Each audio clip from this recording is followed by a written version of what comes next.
Every day, heroes walk among us, ordinary people doing extraordinary things to change lives, restore hope, and create a better world. But they can't do it alone. This is more than just a story. It's a call to action. Welcome to the Ripple Effects, where we shine a light on the organizations turning compassion into action. Because when we come together, hope isn't just a wish, it's a reality. And you have the power to be part of the change. Well, hello, and welcome to another episode of The Ripple Effects, where we shine a light on the unsung heroes that are making an impact in this world to restore our lives, to rescue people from human trafficking, to bring clean drinking water, and many other wonderful things that they do to impact the world in a wonderful way. And today we have with us Drew Friedrich, who is from Operation Blessing. And today we're going to be talking about feeding the hungry, another huge issue that faces millions of people around the world. So thanks again, Drew, for being here with us. Tell us about Operation Blessing and what it does both here in the US and around the world to tackle this issue of feeding the hungry. Sure. Yeah, thanks for having me, Wendy. It's great to be with you again. And I am so grateful for the chance to share this with you and with your audience because I think it's such a critical issue. And, for us, we look at hunger in two different ways. What we do domestically in the United States, where there's a lot of social programs and social support for families who are really just trying to make ends meet. And we're really trying to be that sort of middle solution that's going to help provide food on the table both now and maybe in the days and weeks to come.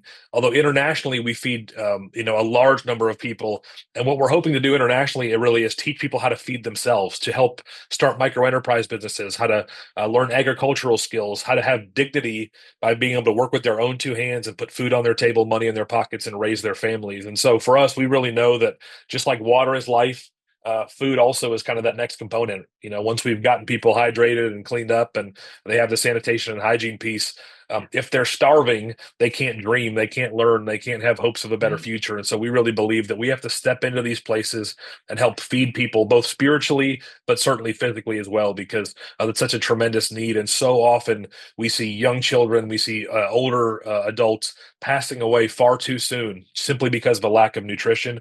And we have the resources. There's enough food in the world to solve the hunger crisis if we all would just put our hands in the middle and commit to do it.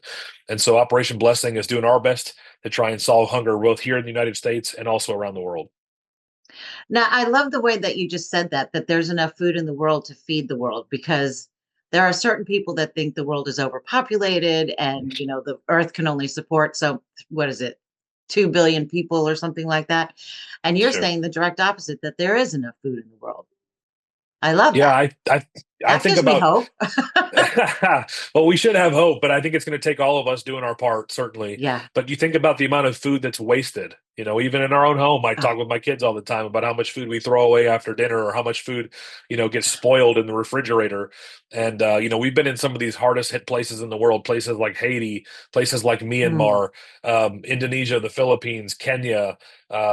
These are places where people are starving, but they don't have to. Many of these places, have access and have skills. If we would just walk in and teach them, hey, here's how to grow a crop, here's how to raise livestock and harvest those things and be able to sell them at market, also put food on your own table and build a sustainable lifestyle where, just as you're harvesting plants from your own garden, you're replanting and being able to plant mhm, for the next season. And so I mhm. think that's part of the thing is that we're not actually making investments in all the right things. One of the things we know for sure at Operation Blessing is all we ever do is hand out a bag of food and do nothing else. We're going to keep handing out that same bag of food to that same person Yeah. time after time after time. And we want to be able to step in and break that cycle of poverty. And so we have some programs aimed at doing that. And I really believe that if the whole world were to turn their attention to this and stop some of the fighting about other things that don't actually matter and stop Right. wasting money on things that are temporal and don't have any eternal significance and really Yes. committed, we could feed everybody. Yes. Now, I really, really love that you don't just give a man a fish, you teach them how to fish. So I know the Operation Blessing goes in and you help create little, you might give someone chickens. And so now they can sell the eggs, and now they have Mhm. chickens that they can even slaughter if they get hungry or whatever. So you give them Sure. like little micro enterprises on how to prosper and stay healthy and continue to eat, not just for a day or a week, but forever. Yeah. Yeah. There's several ways we do it internationally. You mentioned one of them is micro enterprises. We really Hmm. believe that if you teach these people the skills, they certainly have the ability. Many of them have been Yeah. living in poverty their whole lives, had very little access to education, very little access to food. And so they've never dreamed of running their own business. They've never dreamed of, making their own money and putting food on the table. But what we found is that these people are smart, that they're capable, that they're oftentimes very, very hardworking and enterprising, but they need someone to just come alongside them and give them a little bit of Yes. support. And so when we give a Yes. family 100 chicks, just as you mentioned, to raise, either that are laying hens that are going to lay eggs and be able to provide, Hmm. protein and nutrition for that family, and also revenue because they can sell those eggs at the market, or our Right. broiler chicken program where we're raising chickens for meat and poultry, and they're able to either harvest those for their own food and again sell some of those things. Um, Hmm. we've seen how that can radically transform a family's income. 100 times, 200 times as much money being made week after week or month after month just with a small investment like that. And I think Yeah. for us, we see a huge transformation in children when they watch their parents work for their money and their income rather than being given a handout. And it changes how they view them. It changes how they view themselves because they believe now I want to have a job and work hard like my mom or my dad. If that's not Yeah. part of the equation, then there's a cycle that's going to repeat generation after generation after generation. And when we step in with a micro enterprise, we're able to really transform that. And so that's just one way.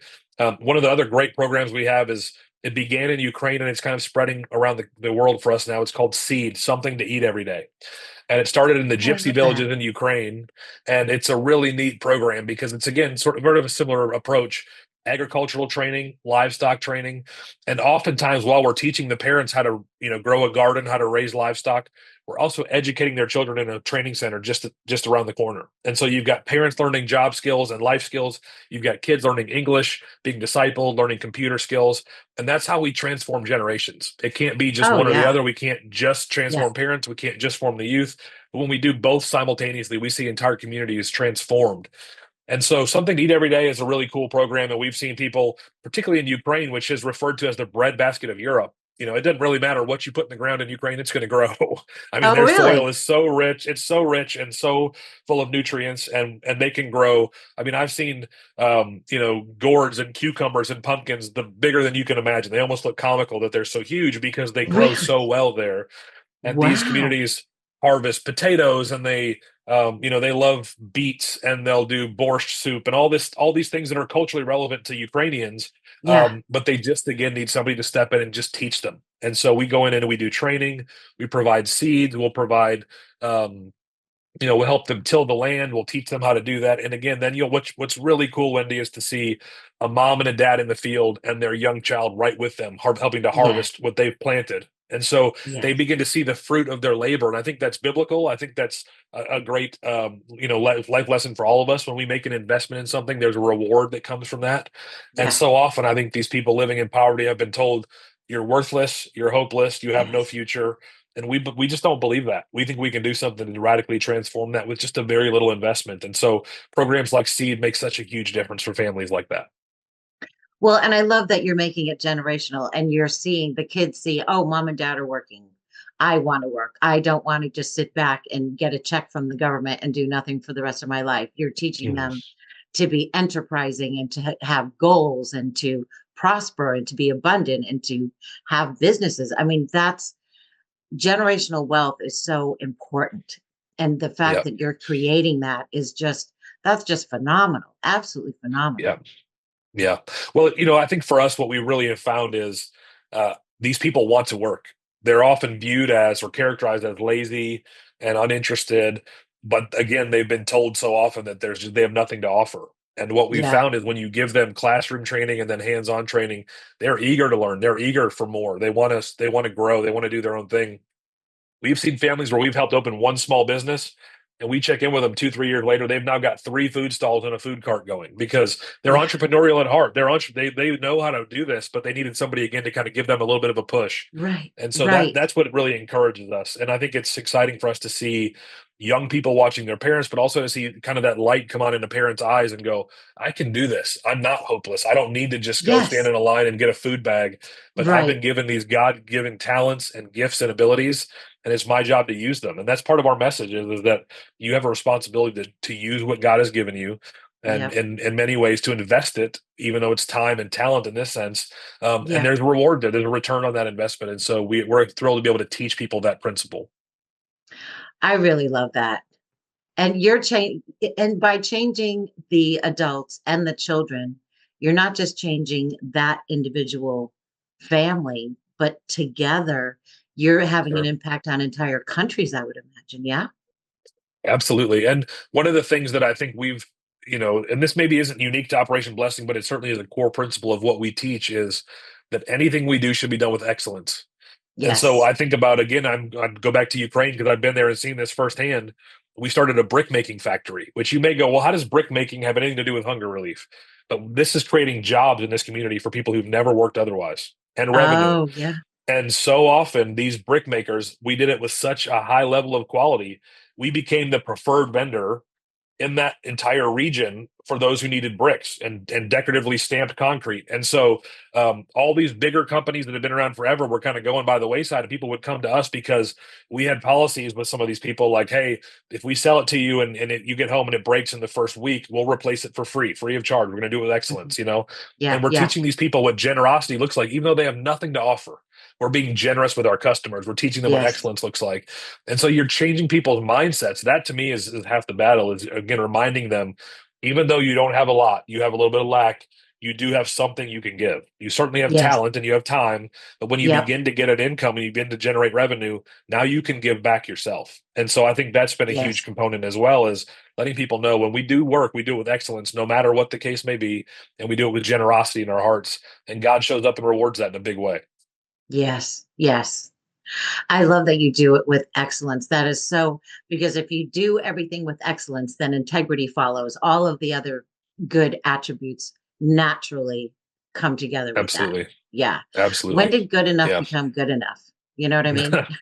Sure. My Absolutely. mom used to say Yeah. anything worth doing is worth doing well. So none of that, oh, Absolutely. that's good enough. You know what I mean? I love that you Yeah. bring excellence into everything that you do.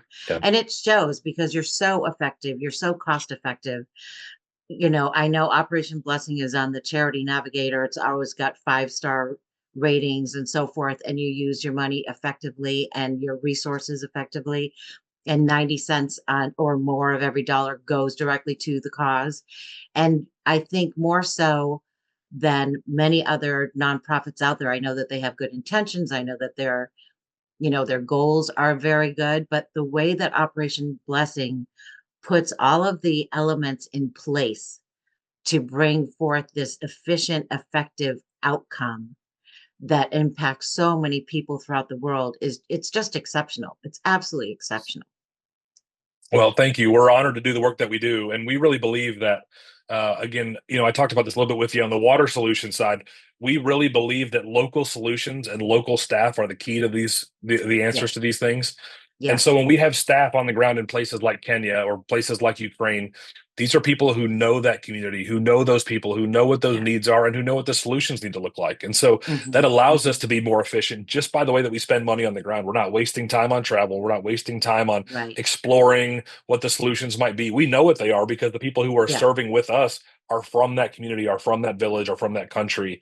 And so we've seen firsthand how that makes such a tremendous difference. And when I think about some of the solutions, we talked about water previously, but water plays such a huge role in some of these places as we think about agriculture and places Oh, where yeah. there's not a lot of great clean water.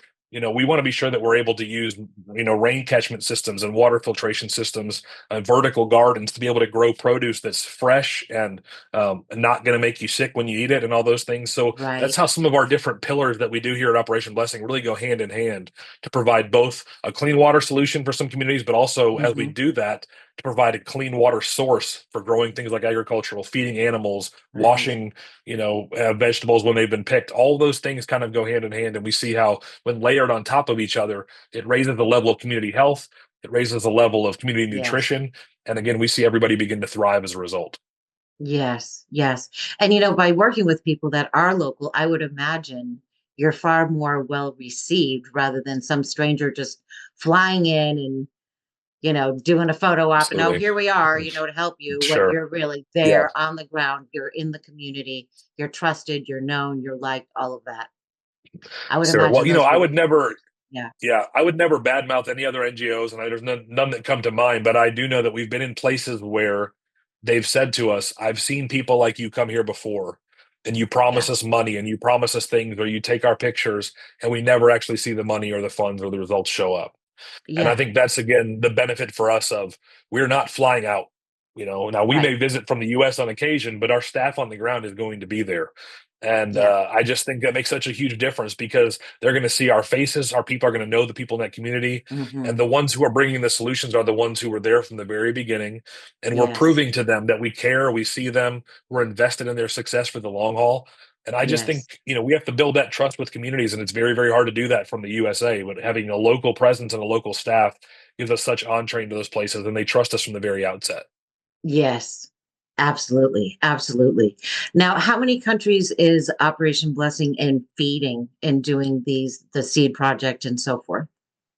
Sure. So we have offices in 33 countries, and we do feeding programs in all 33. But just this month, actually in April, we added our sister organization, Orphans Promise, where I used to work for about 7 years before I came here. And they Uh-huh. work a little differently. They work through partners, and so that actually has expanded our hunger relief footprint to 80 countries, if you can believe that. So we really have a massive Wow. footprint around the world.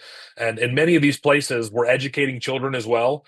And so one of the things we learned very early on in my time at Orphans Promise was if a child is starving, he can't learn. And so one of the Yes. very basic things that we do, in addition to the things like micro enterprise and our seed projects, is we do feed kids at school. And we ensure that they're getting the kind of nutrition that they need. Because I remember being in Haiti several years ago, and I met this little guy, and he was so full of life. But when he'd first come to this school that we were supporting at the time, they actually thought that he had mental disabilities because he was so out of it and so all over the place and couldn't learn. Yep. And all of what Yep. they found out was when we began feeding him, everything radically changed, and suddenly he was sharp and bright, and now he's one of the best in his class, and there was no mental Yep. disability whatsoever, but he was starving to death. And it Yes. just took a little bit of an investment to radically transform the trajectory of his life. And so we see Yeah. that all over the place. And so school feeding is a huge component for us because, again, we want to ensure that kids are able to learn, are able to dream, are able to think about a better future. Because if all we do is teach them English and teach them the Bible and teach them life skills, but don't actually give them what they need to live, we've Right. done nothing. We've really missed the Yeah. mark. And so we believe we've got to take care of that first and foremost. And one of the things I love that we do here, again, at Operation Blessing, we really do 5 things: water, hunger relief, medical care, disaster relief, and now orphan and vulnerable children.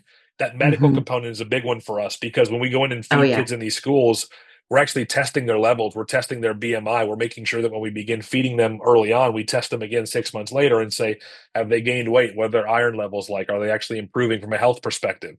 And so, again, we never do anything with just throwing money or a resource Right. at a solution. We want to Right. ensure that what we're providing from a solution standpoint is actually moving the needle and making a difference in schools. So school feeding is certainly helping kids learn, but we're also making sure they're getting healthier in the process. I love that you do that follow-up too. I was a nutritionist in another lifetime, so I Oh, know wow. So you get how it. Yeah. important if you live long enough, you get to do it all. But I know how important nutrition is to learning.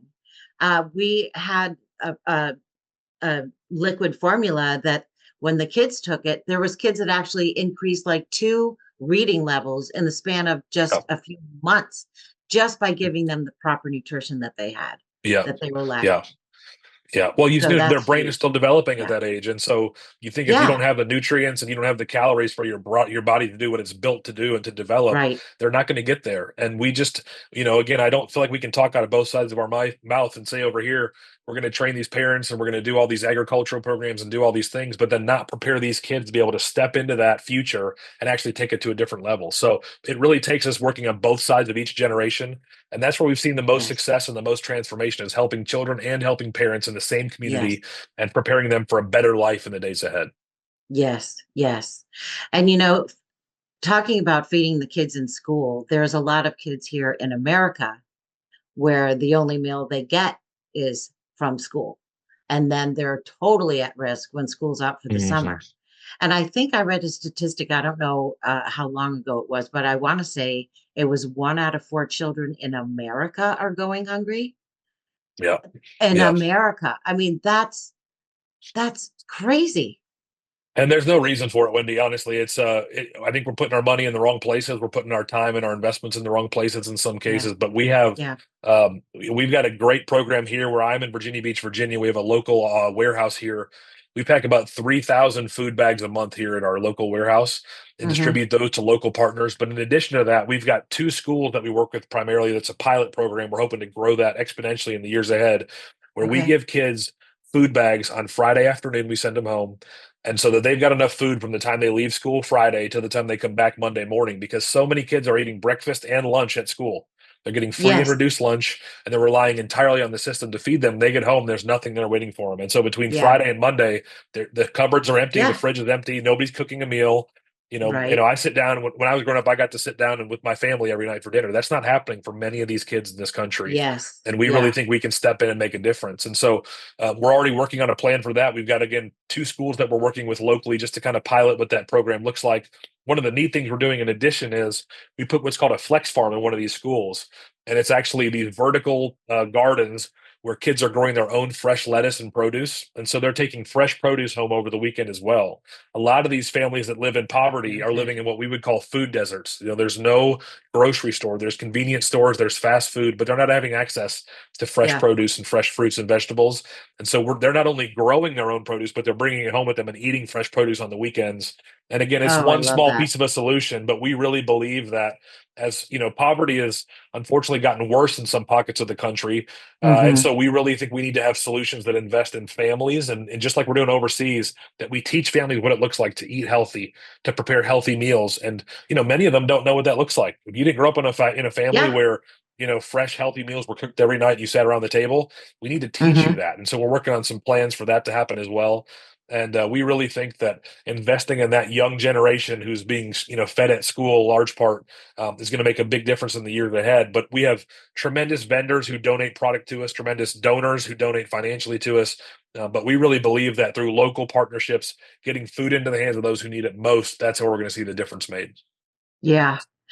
And I love, because we take for granted when you're brought up and you do have that meal cooked for you every day. My mom was always big on, you have a protein, a salad, and a vegetable. That's how Hmm. we were brought up. But a lot of kids don't have that, or they're eating fast food, or they're eating processed food. And there, none of that is going to help their learning abilities, their Hmm. health, their growth, any of that stuff. So I love that you teach them, again, teaching the parents and the kids how to eat well, what to eat, and getting that fresh fruits and vegetables and so forth into their bodies. That's just going to help them exponentially. Exponentially. Yep. Yeah. Yeah, and I think giving them that sense of ownership too, the fact that they can grow those Yes. vegetables in this garden at Yes. school. There's an entire curriculum that they've made a part of their science curriculum at the school, and so kids are doing this at every age throughout the lower school and middle school years. And again, it doesn't take a lot to start a garden at home. You can grow a little bit in your own backyard or whatever the case may be. And Yeah. but kids aren't thinking about that because that's not the world that they often live in. And Right. so often it's whatever's easiest, whatever's, you think about a convenience store and what you can buy there. It's relatively cheap, it's very high in calories, very low in nutrients. And Yeah. that's what many of these families are ingesting on a regular basis, certainly between Friday and Monday. Yeah. We want to put a stop to that by giving these kids these food bags over the weekends. And we'd like to do more, certainly. That's just the start. We're only getting this thing started. But we think being able to give these families a bag and then be able to also teach them what it's like to eat a meal around a table, how to cook a healthy meal Right. when you actually have the ingredients, that goes a Right. really long way. And so, again, that's just what we're doing here in Chesapeake. We also have a warehouse in Dallas and one in Bristol, Tennessee, where we do the very same things. And we're hoping to expand that. We've got trucks that drive food all over the country. We've got national partners. Last year we distributed 88 truckloads of food across the country, and so that feeds a lot of families. But we're just Yeah. doing our small part. It's going to take everybody kind of putting an eye on this and realizing that this is an issue that we have to solve together. Right. And just like I said about the world, there's enough food in the United States to feed everybody here too. And a lot of it goes to waste. A lot of it is, we're not donating things in the right places. And Right. I just think we can make a difference if we all really decided it was important enough.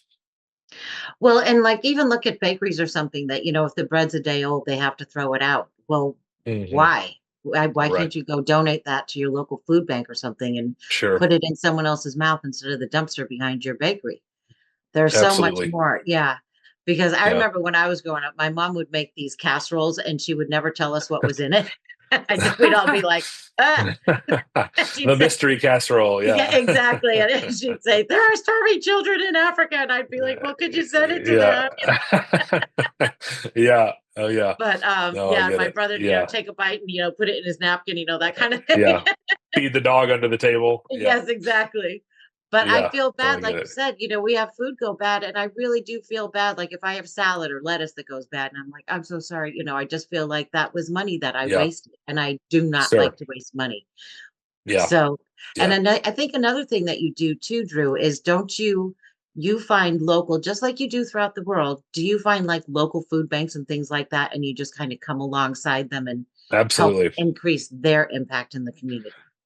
Absolutely. Yeah. That's those 3,000 bags that I mentioned that we pack here in Hampton Roads. We distribute those through 50 local partners here, 50 local food banks and food pantries at churches and other local partners. And again, we do that very same thing in Dallas and the very same thing in Bristol, Tennessee. So those are 3 local programs that we Yeah. have. But then those trucks are taking, again, 88 truckloads last year of full truckloads, 26 pallets of food, millions of Wow. pounds, driving millions of miles across the country Yes. and Yeah. dropping those off with, relatively large ministries that are able to distribute those into the community as well. And so, we know that that's not the entire solution. But again, it's a little different in the United States because there are, some local programs people can enroll in through the government. There's, Uh-huh. social services and support they can have. Yeah. But we really believe that it's our job as the church, as the ministry, to step up and fill some of those gaps that the government can't solve. They were never meant to solve every problem, and so we Right. all have a role to play in that. And we think we can step in and do that. We're doing it in certain areas. We'd love to do it in more places. Yes, yes. Well, with you at the helm, I'm sure it will. I'm sure it'll grow exponentially by like tomorrow. Well, I appreciate you saying that. I got great people. Again, God has given us a tremendous team and tremendous resources. And, our donors are phenomenal and they care about helping people in America. That really matters to them and helping people around the world. But I Yeah. think it's important that we do both, help people here at home and help people around the world because, we believe God's love is for everyone here and not just in the United States by any stretch, but in Yeah. places like Kenya and Myanmar and Indonesia and Right. Mexico and all the places in between Ukraine. So we want to go to the hard places where he's called us to go. And when we do, we want to show up. We don't want to show up empty handed. We want to show up with solutions and with food that can really help give people life. Yes. Well, because we did a show on water. So if you're thirsty, you're not thinking of anything else. If you're hungry, you're not thinking of anything else. You're Absolutely. not thinking Right. about anything else, but I am hungry, not work, not your future, not next week. Sure. You just need to get that stomach filled. So Yeah. I love Yeah. that you do that, not only here, but all throughout the world. I want to thank you Yeah. so much, Drew, for your time today and for letting us get the word out there that there are amazing nonprofits that are doing things like this each and every day to make an impact on the world. And we want you to get involved, not to just watch this, but for you to get involved as well so that you can make an impact. As we say, if you save one life, it's as if you saved the entire world. So how many worlds could you save if you got involved? Think about that. Until next time, thanks again, Drew. Thanks, Wendy. Appreciate it. You've seen the impact, you've heard the stories. Now the question is, what will you do? Whether it's a donation, sharing their mission, or getting involved, every action matters. Visit therippleeffects.org to learn more and be part of something bigger than yourself. Because together, we're not just watching change happen, we are the change. Don't just watch the ripple. Be the reason for it.